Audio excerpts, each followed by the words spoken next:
ચલો જય બાબારી.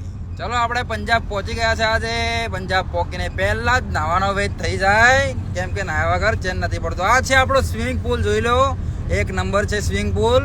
હવે આપણે પહેલા તો કપડાં ધોઈ નાખીએ આપણે, કારણ કે આપણે જ પહેરવાના છીએ. કપડાં ધોઈ જ નવાઈ ગયું. હવે નાહવા પછી જવું છે ખાવા માટે. તો ખાવાનું જો ટેબલ ચાલુ જ છે.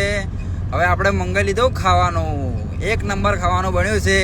આ જોઈ લો, તમને બતાવું. રોટલી, સબ્જી, ડુંગળી, છાશ, એક નંબર બધું મળી ગયું છે આપણને. હવે ખાઈને નીકળી ગયા પાછા કપડાં બપડા લઈને. Bye bye hotel.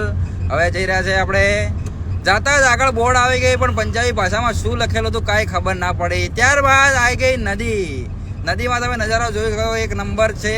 પણ અંદર વચ્ચોવચ્ચ એક ભાઈ છાપરું કહીને રહે છે, જોઈ લો. નદી પછી આપણે પોકી ગયા દવાખાને. આપણી જાનોડી થોડી બીમાર હતી, એમના માટે દવા લઈ લીધી. દવા લઈને બહાર નીકળતા હતા ત્યાં તો એક ટેકનોલોજી વાળી ગાડી મળી ગઈ, જોઈ લો તમે પણ. આવી ગાડી તો તમે કાંઈ નહીં જોઈ હોય, દેખાય છે ને.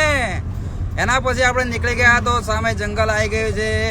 3-4 કલાક જંગલમાં ને જંગલમાં નીકળી ગયા. એના પછી કંટાળીને આવી ગયા આપણે હોટલે ચા પીવા માટે.